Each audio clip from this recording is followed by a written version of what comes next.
پہلے تو میں نے مسلمانوں کے اخلاق سنے تھے، اب تو میں نے دیکھ بھی لیے، پر یہ بتا جب 12,000 آیا تھا جان کیوں نہیں چھڑائی؟ تو حضرت چارہ کاٹتے کاٹتے رو پڑے، فرمانے لگے تو نہیں نہ جانتا یہ بیٹیاں سانجی ہوتی ہیں، پتہ نہیں نا؟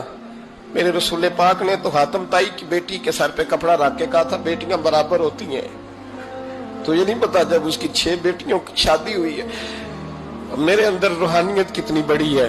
فرمایا پھر 12,000 آیا ہے تو 2-4 بچیاں پھر گئی ہیں، تجھے نہیں پتا میں اندر سے راضی کتنا ہوں، میں تیری نوکری کرتا رہوں گا، پتہ نہیں اللہ کتنی بیٹیوں کو بیاہ دے گا۔ اتنا رویا وہ عیسائی کے پیروں میں بیٹھ گیا، کہنے لگا بابا میں نے تیری مخالفت کی ہے پر تیرے قریب آ کے پتہ چلا ہے کہ تو بہت اونچے اخلاق کا مالک ہے، اور اگر تیرا یہ مقام ہے تو تجھے اخلاق سکھانے والے محمد عربی کی شان کتنی ہوگی۔ ظالم کی بولیے جاتے نہیں لوگ جھوٹے گواہ بن کے، وکیل صاحب کو نہیں پتا ہوتا کہ یہ بندہ مجرم ہے جو میرے پاس آیا، کیا مجرموں کے وکیل نہیں ہوتے؟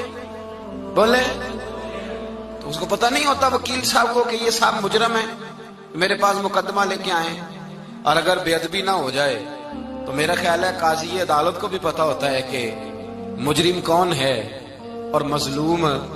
میرے نبی پاک صلی اللہ علیہ وسلم نے اس قدر زیادہ سختی فرمائی اس مسئلے میں، فرمایا جس کو پتا تھا کہ فلاں آدمی ظالم ہے، ظلم کر رہا، پھر وہ ظالم کا گواہ بنا یا اس نے ظالم کی مدد کی، کتنی کی؟ شارحین لکھتے ہیں چاہے اس نے ایک جملہ بول کے کی، چاہے ایک، سارے بولیے، چاہے ایک غریب کو اس نے ظلم کیا تو کہتے ہیں علاج یہ سی، چاہے ایک جملہ بول کے کی، شارحین اس حدیث کی شرح میں لکھتے ہیں ایک جملہ بول کے چاہے مدد کی، جس بندے نے کسی ظالم کی مدد کی کسی مقدمے میں یا کسی صورت میں اور اسے پتا تھا یہ ظالم ہے، میرے نبی پاک صلی اللہ تعالی علیہ وسلم فرماتے ہیں اگر اس نے مدد کی، ابھی ظالم کی بات نہیں ہو رہی، ظالم کے مددگار کی بات ہو رہی، اگر کسی نے ظالم کی مدد کی تو حضور فرماتے ہیں خدا بھی اس سے بری ذمہ ہے، رسول بھی اس سے بری ذمہ ہے۔ سنبھال کے رکھے اپنی نمازیں، قربانیاں، حج، زکوٰۃ سنبھال کے رکھے۔ اگر ظالموں کا مددگار ہے، الیکشن آ لینے دے، آپ کو نظر آ جائے گا کون کون ظالموں کا مددگار ہے، نظر آ جائے گا۔ اپنی جیب سے لوگ پیسے دے کے ظالموں کی مدد کریں گے، ان کے فلیکس چھپوائیں گے، بورڈ لگوائیں گے، جیبوں سے پیسے دے کے۔ ہم نے خود آگ لگائی ہے چمن میں اپنے، بے سبب گردشی ایام کو الزام نہ دو، ہم نے خود نور کا ظلمت سے کیا ہے سودا، کر کے توہین سحر شام کو الزام نہ دو۔ ظالموں کے مددگار میدان میں آ گئے، یہ چھوٹا لفظ نہیں، میرے حبیب پاک صلی اللہ علیہ وسلم نے فرمایا جو ظالم کا مددگار ہے سن لے جو سجن کے ساتھ کچہری جاتا ہے، وہ یاد رکھے جو دوست کا گواہ بنتا ہے، وہ یاد رکھے جو کہتا ہے میں مانگی گیا تھا، مجھے بلایا گیا تھا قبضہ چھڑانے کے لیے کسی غریب بیوہ کی جائیداد پہ، کب وہ سن لے تو مدد کر کے نہیں آیا، تو خدا کے ذمے سے نکل گیا ہے۔ رسول پاک نے فرمایا تیرا میرا تعلق ختم ہو گیا، تو ظالم کا مددگار ہو گیا، پھر تو کہتا میں بے چین ہوں، میں بے قرار ہوں، میں آزمائش کا شکار ہوں، پلٹ کے دیکھ تو صحیح تیرا گناہ کتنا بڑا ہے۔ میرے نبی پاک صلی اللہ علیہ وسلم کا ایک اور فرمان سن لیں، ابن ماجہ ابو داؤد میں موجود ہے، اس حدیث کو آپ نے یاد کر لینا ہے، کر لیں گے انشاءاللہ، سارے کہیے انشاءاللہ کر لیں گے یاد۔ حضور صلی اللہ علیہ وسلم نے فرمایا اگر تو ظالم کی مدد کرے گا نا، یہ لفظ دل کی تختی پہ لکھ لینا، یہ مکافات عمل ہے، مکافات عمل دنیا، ادھر کرو گے تو ادھر بھرو گے۔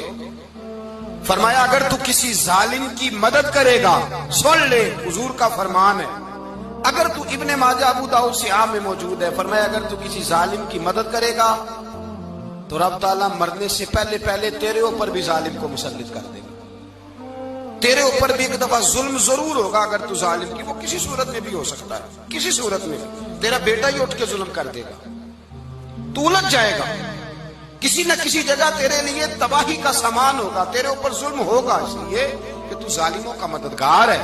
چاہیے یہ تھا کہ تو مظلوم کی مدد کرتا، انسانی ایمانی یقین کا فریضہ سر انجام دیتا، تو ظالموں کا مددگار ہو گیا۔ ٹٹول کے دیکھ لیں، رزلٹ نکال کے دیکھ لیں، ہمارے زمانے میں ظالموں کے مددگار زیادہ ہیں، اتنی لمبی زبانیں نکال کے ظالموں کی مدد کرتے ہیں، بڑے بڑے کالم نویس اللہ نے انہیں قدرت دی لکھنے کی، تو اپنا قلم ظالموں کی مدد میں خرچ کرتے ہیں۔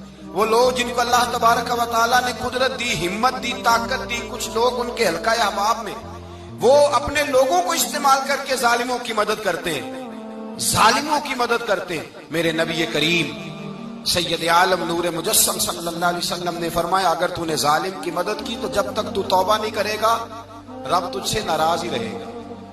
اللہ تجھ سے، او بھائی جس سے رب بھی ناراض ہو گیا، نہ کھانا نہ پینا نہ سونا نہ جاگنا نہ نیند، پھر تیری ہر چیز تیرے لیے آزمائش ہو جائے گی، پھر تیرا سایہ بھی تیرے لیے خوف کا سامان بنے گا، پھر زندگی جیتی جاگتی لاش بن جائے گی، تو اپنے کندھوں پر اپنی میت اٹھائے پھرے گا جب تو ظالم کا مددگار ہوگا۔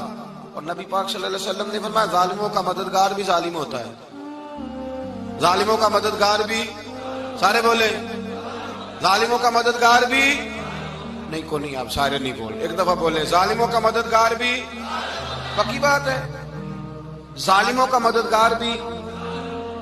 اللہ اکبر۔ جس کا یارانہ ہو، جس کا دوستانہ ہو، جو کہے میں نے نا اس کو اوکھے ویلے کے لیے ظالم کو یاد رکھا ہوا ہے۔ کبھی مشکل میں رکھے نہیں ہوئے لوگوں نے ظالم دوست، کہتے میں نے رکھے ہوئے ہیں، بلکہ ہمارے دیہات میں تو کہتے ہیں میں نے بازو بنائے ہوئے ہیں۔ کس کو بازو بنا لیا؟ ظالم بھی کبھی بازو ہوتا ہے، جو ظلم کی تلوار لیے میدان میں کھڑا ہے۔ قارون، حامان، فرعون، نمرود کا حال نہیں لوگوں نے دیکھا؟ اپنے زمانے میں آپ نے کتنے لوگ نہیں دیکھے جن کے سائے سے، آواز سے لوگ کانپتے تھے؟ پھر پولیس کی گاڑیوں میں وہ اس طرح مردہ پڑے کہ دنیا نے تماشا دیکھا ان کا۔ یہ رنگ ہم نے دیکھے نہیں اپنے آنکھوں سے۔ فرمایا ظالم کا مددگار بھی، جو کار میں بٹھا کے لے کے گیا وہ بھی ظالم، جس نے چائے پلائی وہ بھی، جس شخص نے کھانا کھلایا وہ بھی، جو کچہری تک ساتھ گیا وہ بھی، جس نے فلیکس کے نیچے، بڑے شرابی کے نیچے چھوٹی اپنی فوٹو لگائی وہ بھی، جو ووٹ کی پرچی ڈالنے گیا وہ بھی۔ کہہ دینا باہر نکل کے کہ حضرت صاحب نے سیاسی تقریر کی ہے، کہہ دینا، پر بات تو سچی ہے نا۔ خو کرے ہم تو سے تھوڑا سا گلا بھی سن لے، خو کرے ہم تو سے تھوڑا سا بھی گلا۔ امام مالک کے پاس ایک بندہ آیا، اس نے کہا حضور میں درزی ہوں، ایک ظالم بادشاہ مجھ سے کپڑے سلواتا ہے، میں تو ظالموں کا مددگار نہیں نا۔ ایک ظالم بادشاہ مجھ سے، حضور میں تو مددگار نہیں نا ظالموں کا۔ جو فرمایا ظالموں کا مددگار بھی ظالم ہوتا ہے، تو کپڑے لے کے آتا ہے، میں سی کے دے دیتا ہوں، ذمہ داری نہیں۔ یہ ایک آدمی دکاندار ہے، اس سے کوئی بندہ چیز خریدنے آئے گا تو تھوڑی کہے گا میں نے نہیں دینی، تو دے گا۔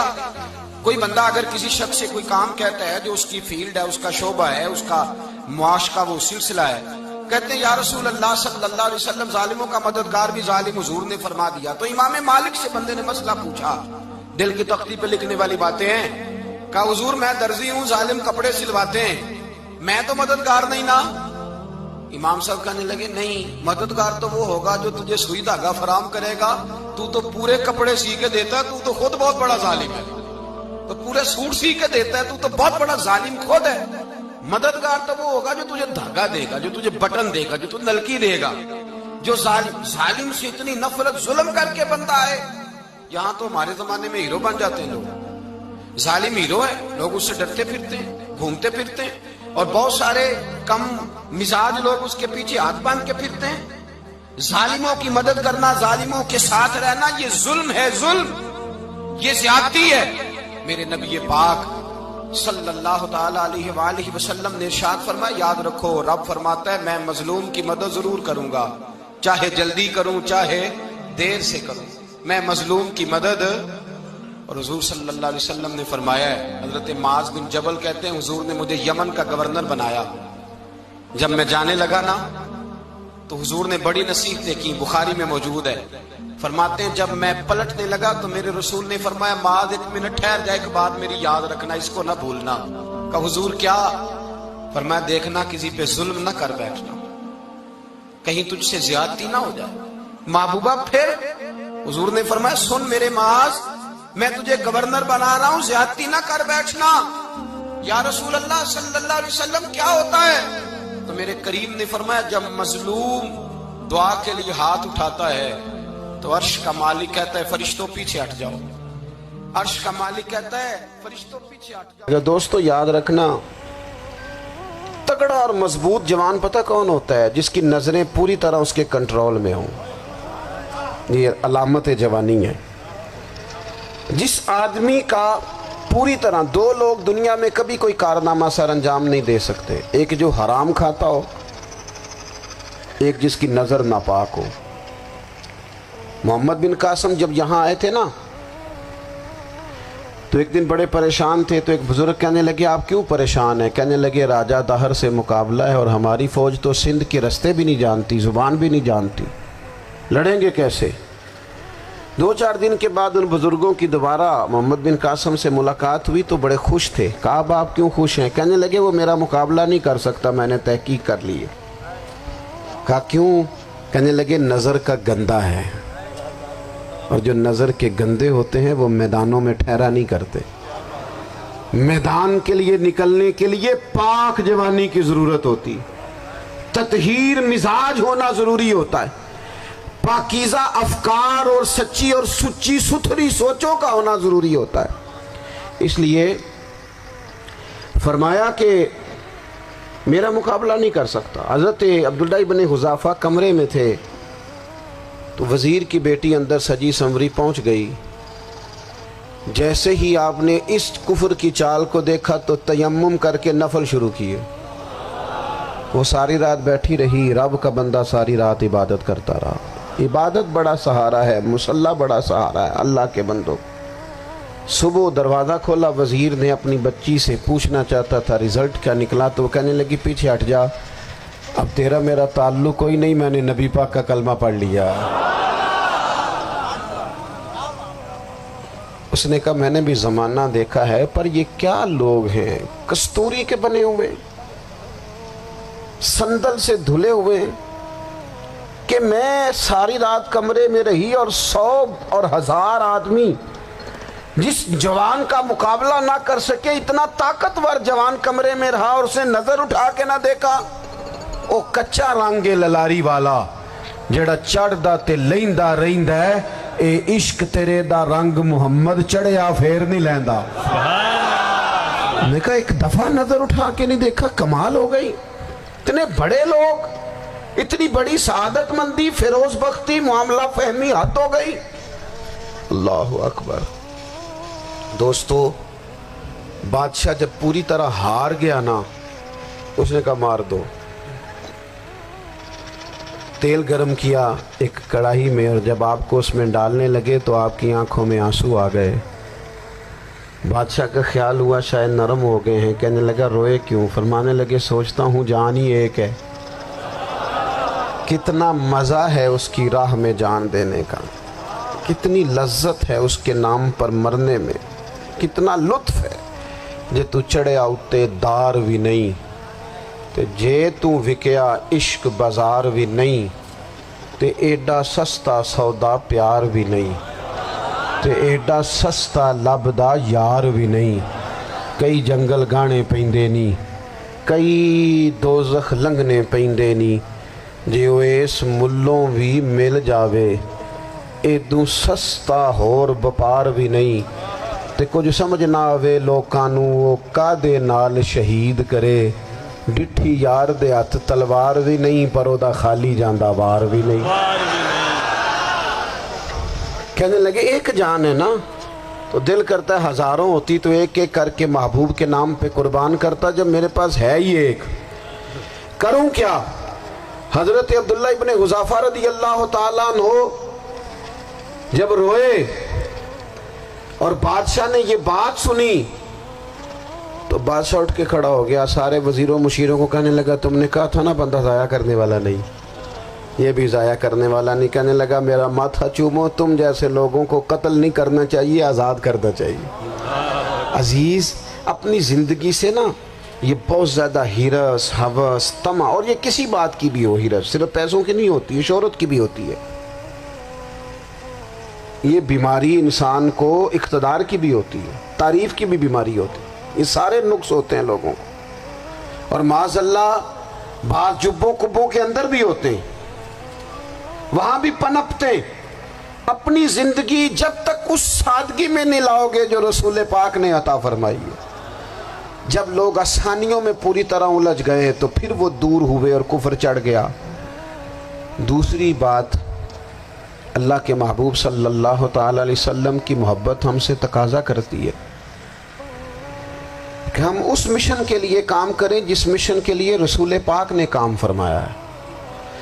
ہم سارے کام بڑے مضبوطی سے، سوچ سمجھ کے، تدبر سے، حکمت سے، تقاضوں کو مد نظر رکھتے ہوئے کرتے ہیں سارے کام۔ دین کے کام میں ہمارا مزاج نہیں ہوتا، او ہو جائے گا جی، آپ بسم اللہ پڑھیں جی، شروع کریں جی۔ آپ تقاضوں کو سمجھیں، چیزوں کو دبائیں نہیں، چیزوں پر غور کریں۔ کسی کے ذہن کی سطح پر سوال ابھرتا ہے، اس کا تسلی بخش جواب دیں۔ اپنی زندگی میں دین کے کام کے لیے اپنے آپ کو وقف کریں، اور دین کے کام کے بہت سارے پہلو ہیں۔ ہزاروں لوگوں کو قرآن پاک ٹھیک پڑھنا نہیں آتا، ہزارہ لوگ ہیں جو قرآن مجید کے مطالب سے آگاہ نہیں ہیں، دین کی بنیادی ضروریات سے لوگ نابلد ہیں۔ میں آپ کو کس طرح یہ بات سمجھاؤں کہ ہزاروں کی تعداد میں طلاقیں اس لیے ہوتی ہیں کہ مردوں کو طلاق کے مسئلے نہیں آتے، انہیں پتہ نہیں ہے کہ مجھے حقوق زوجین کے معاملے میں کیسے چلنا۔ ڈھیر سارے گھروں میں تباہی اس لیے ہے کہ تربیت اولاد کا دینی منہج ہمیں نہیں پتا۔ اپنا حصہ ملائیں دین کے کام میں۔ ایک آدمی کو اگر تو نمازی کرنے میں کامیاب ہو گیا، تیری زندگی بدل گئی۔ وہ دین بیزار لوگ جو ہمارے بیچ بیٹھ کے ہماری نوجوان نسل کو پگڑی اور داڑھی کا نام لے کے بنیادی طور پر دین سے دور کرتے، ایسے نوجوانوں کو دین کا پیغام محبت دے کر دین کے قریب کرنا ہماری ڈیوٹیوں کا حصہ ہے۔ ہمیں ذمہ داری کا احساس کرنا پڑے گا، ہمیں یہ خاص قدم اٹھانا پڑے گا، توجہ دینی پڑے گی۔ مساجد، مدارس، میں آپ سے عرض کروں، اتنی ڈٹ کے مخالفت ہوتی ہے نا مدرسوں کی، اتنی ڈٹ کے۔ میں ادارہ چلاتا ہوں، اس کے چلانے میں جو مشکلات ہیں وہ تو ہم بتا نہیں سکتے آپ کو، اس لیے کہ میری قوم، میرا اس قوم سے تعلق ہے جو نعت خواں امیر کرنا چاہتی ہے، مدرسے نہیں۔ ہاں، نقیب خطیب پیدا کرنا چاہتی ہے، شعر و شاعری کی زندگی کو پروان چڑھانا چاہتی ہے۔ فقط ہمارا ان لوگوں سے تعلق ہے جو لاکھوں کروڑوں روپیہ محافل پہ لگائیں گے، اور قاری صاحب بیچارے اگر مسجد کا کوئی ہونے والا کام کسی وقت بتا دیں گے تو وہ بڑی مشکل آ جائے گی ان کے لیے۔ یہ کیسے ہو سکتا ہے، آپ نے یہ ڈیوٹی بتا دی۔ مدارس، اور جتنا اہم رول دین کو پھیلانے میں مدارس اسلامیہ کا ہے، اتنی زبردست، لوگوں کا خیال ہوتا ہے میری طرح کے لوگ شاید کام کرتے ہیں، ڈیوٹی کرتے ہیں۔ یہ 10-15 لوگ آپ کو نظر آتے ہیں جو آپ کو کہیں میڈیا پر یا ادھر ادھر ڈیوٹی کرتے، مخلص لوگ اپنی جگہ پہ، وہ بھی بڑا ہی کام کر رہے ہیں، جو میڈیا پہ آ کے بھی اخلاص سے اور درد دل سے کو دین کی، ان کی بھی کسی بات کی حوصلہ شکنی نہیں۔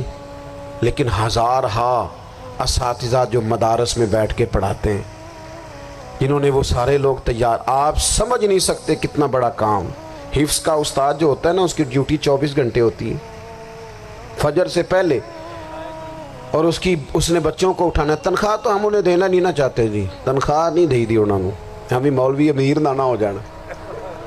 مولوی نو تے سوٹ بھی 27ویں والی رات دے ہی ہے تاکہ کدھر سوان کے عید والے دن پا نہ لوے، چونکہ 27ویں تو بعد تے درزی پھڑتا ہی کوئی نہیں، کیوں حضرت ایسے ہی ہے نا، اس وقت تو نہیں نہ لیتا۔ تو ہم چاہتے ہیں مولوی ہماری مرضی کے ہماری طرح کا سوٹ نہ پہن لے۔